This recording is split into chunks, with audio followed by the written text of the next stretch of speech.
All right, let's do this properly. Jean-Claude's going to know what I'm talking about. Some of you will also know. Mons Argeas, Taurus Littrow Valley. We were told Apollo 17 astronauts landed there, did some experimentation. Well, there are 3 lines coming to 3 light sources. They're connected.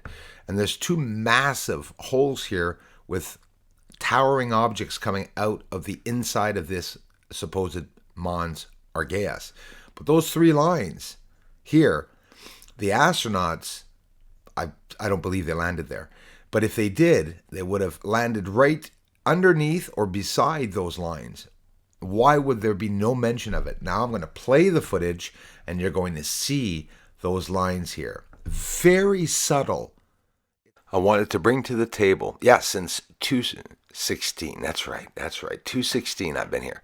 Wanted to bring to the table, guys, some truth about these 3 lines. Nobody has ever spoken about them. No one has ever seen them. That's for sure, except for the ones that installed them or the ones that found them. What's that going by? Check it out. Mons Argeas. All the lines, the 3 lines that you see that are connected to 3 power source lights that are billowing smoke. Look at all the connections in and out. That's Mons Argeas, the Littrow Valley, the supposed Apollo 17 moon landing site. We are going to expose the surface as we've been doing here since 2016, since I've been doing since 2016, and I have no intentions on stopping. And welcome to all new subscribers. Let me know if you like the zooms and close-ups.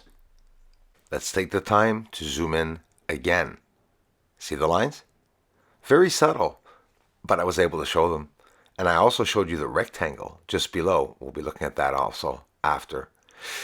Interesting that they literally declared to 8 billion people now, anyways, would know that they would have landed there. And there's the possibility for 8 billion people to go see for themselves.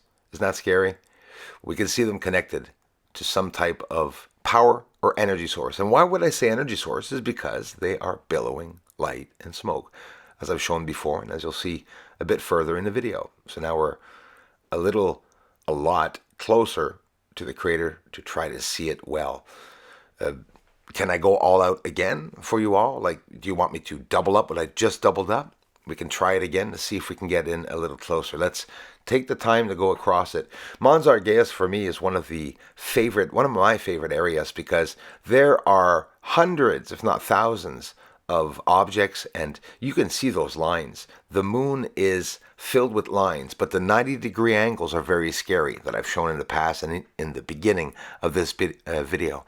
The craters are connected one by one by one by one, and ramparts and what looks like bridges and overpasses literally going over top of the craters. So now we're pretty close and we got to see it really well. Let's zoom in a lot more. You're enjoying your large television. You're welcome.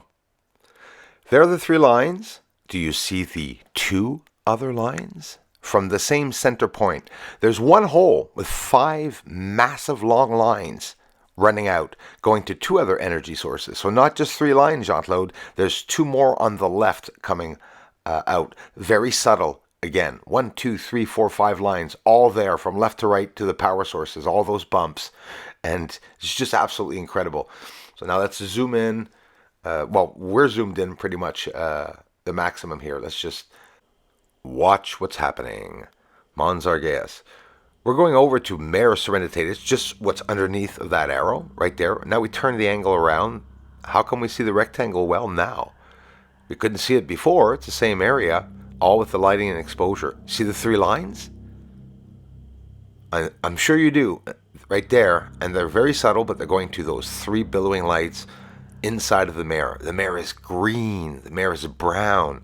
You see lots of different elevation inside of the mare. And here, again, Jean-Claude, I showed this part on Jean-Claude's to his community. It's very important that everybody see. This is look at this, connected to 3 light sources and on both ways, coming down those 3 lines. Watch as the exposure goes up here, just showing an incredible surface, a manipulation of the surface, where Apollo 17 arrogantly said that they landed. But they're not talking about any of the constructed lines and 90-degree angles that are all over the moon. It's a little bit ridiculous. So again, didn't want to linger too much on that, but wanted you to see this again. That is completely all the footage I had. There's Bessel of the lines. There's Linné that we showed on Jean-Claude up there over the top left. Here's a double lunar wave, or ripple in space and time, that I like to say. Nobody knows what it is, and it's never been concluded. And I'll tell you what, it could be a force field too. It could be moonquakes that are causing this, a ripple in the clear oceans between Earth and the moon. Where do you think we get all the water from? Like when you put an image inside of a crystal ball, and the small object or image becomes clear, it becomes three-dimensional, it expands, right? Why does that happen? Just like we're seeing this ripple go by the moon, when you see it go over the craters, it elevates the craters. It's literally like a television set that you're looking at, right? Like a digital static going by on a screen. But it's not on the screen. It's literally between Earth and the moon, that's for sure. Is it over just the moon's atmosphere, or is that something, some wave, or from some big explosion of a neutron star, two neutron stars colliding, or a black hole sucking up a galaxy? Think of the energy that's exerted and going outwards. Often they say in science theory, right, Kai? You know, the ripple.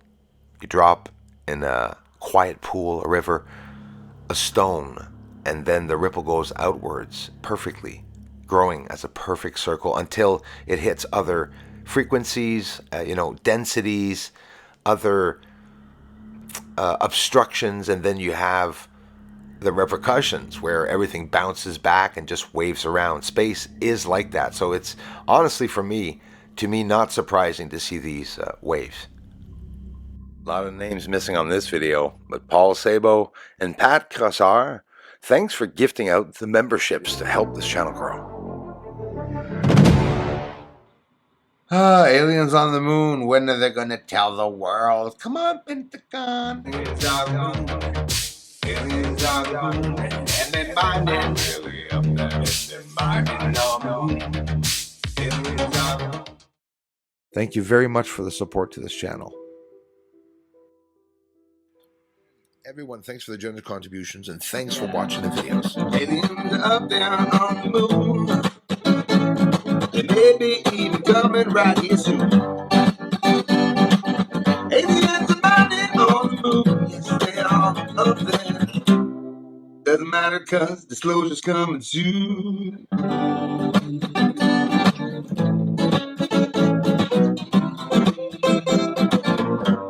Disclosure's coming soon.